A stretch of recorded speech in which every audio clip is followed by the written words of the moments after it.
বিসমিল্লাহির রহমানির রহিম। Hello everyone, আসসালামু আলাইকুম। তানিয়াস কুকিং কেফ চ্যানেলে আপনাদের সবাইকে স্বাগতম জানাচ্ছি। আজকে আমি একটি সম্পূর্ণ নতুন রেসিপি নিয়ে আসছি। যদি ভালো লাগে লাইক কমেন্ট শেয়ার এবং সাবস্ক্রাইব করে দিবেন আর আমার পুরো ভিডিওটা দেখবেন। আমি এখানে একটা পাতিলে এটা নিয়ে নিব।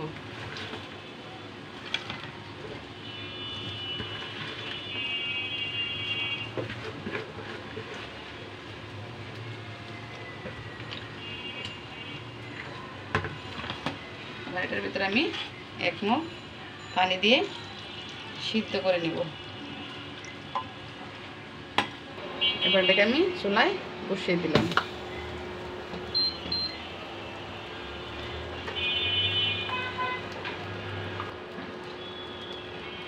হাফ চামচ লবণ দিয়ে দিব এটা সিদ্ধ হওয়ার জন্য।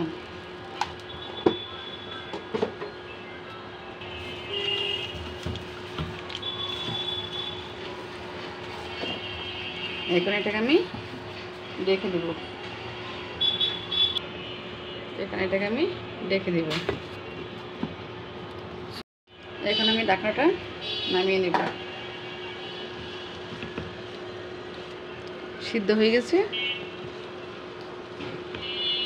পানিটা শুকিয়ে গেছে। এটা ভিন্ন স্বাদের একটা রেসিপি, আপনারা বাসায় একবার অবশ্যই ট্রাই করবেন। এখন আমি এটাকে নামিয়ে নেব। এবার এটাকে আমি বেটে নেব। আপনারা চাইলে ব্লেন্ডারও করে নিতে পারেন।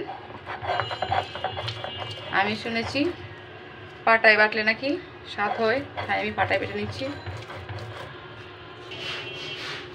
আমার সিল্কাগুলো বাটা হয়ে গেছে। এখন আমি আলুটাকে বেটে নিব। আপনারা চাইলে হাত দিয়েও করে নিতে পারেন। বাটা হয়ে গেছে, এখন আমি এটাকে একটা বাটিতে উঠিয়ে নেব।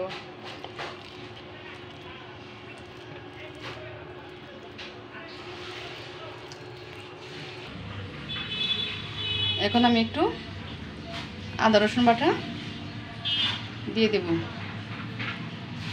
কিছু শুকনো মরিচের গুঁড়ো,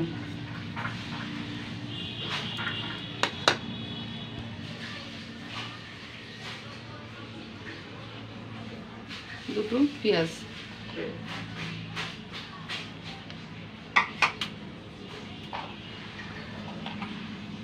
স্বাদ মতো লবণ, একটু হলুদের গুঁড়ো, একটু মরিচের গুঁড়ো,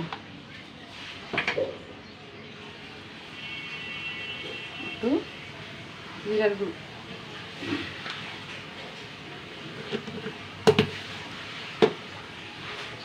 একটা ডিম। এখন আমি এটাকে ভালো করে মেখে নেব।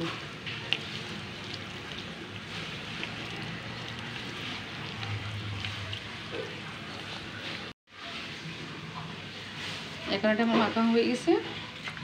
এখন আমি কিছু ধনিয়া পাতা দিয়ে দিব,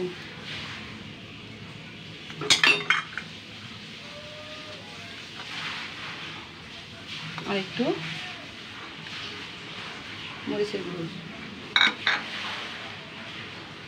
আর একটা পেঁয়াজ কুচি আবার দিয়ে দিলাম। এখন এটাকে আরও ভালো করে মেখে নেব। এটা এখন আমার সম্পূর্ণ রেডি হয়ে গেছে। এখন চুলায় আমি একটা ফ্রাই প্যান বসিয়ে নেব। নিলাম,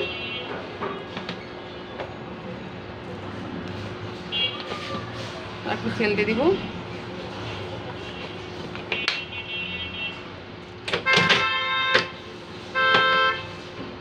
তেল দেওয়া হয়ে গেছে, চুলাটা একটু বাড়িয়ে দেব।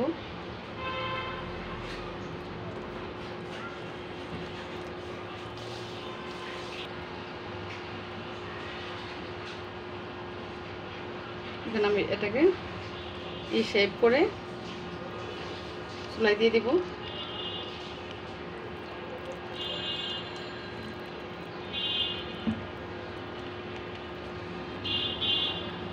এটা দেওয়া হয়ে গেছে।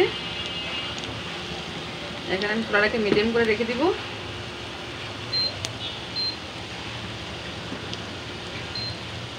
আপনারা সবাই অবশ্যই বাসায় একবার ট্রাই করবেন। দুপুরবেলা গরম ভাত দিয়ে খেতে খুবই মজা। 2000 years later.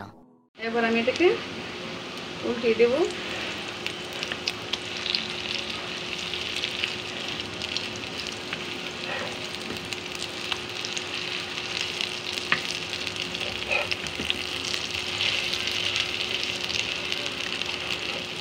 লাল হয়ে গেছে।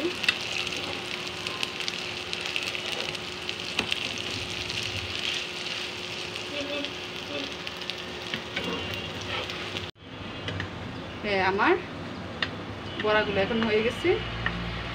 এখন আমি এটাকে নামিয়ে নিব। দেখেন কত সুন্দর ক্রিস্পি হয়েছে।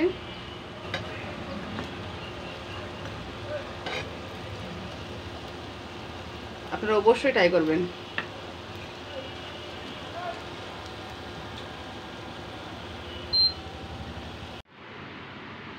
এটা দুপুরে গরম ভাতের সাথে খেতে খুবই মজা। আপনারা অবশ্যই একবার ট্রাই করবেন। আর আমার কমেন্ট বক্সে অবশ্যই জানাবেন। আল্লাহ হাফেজ।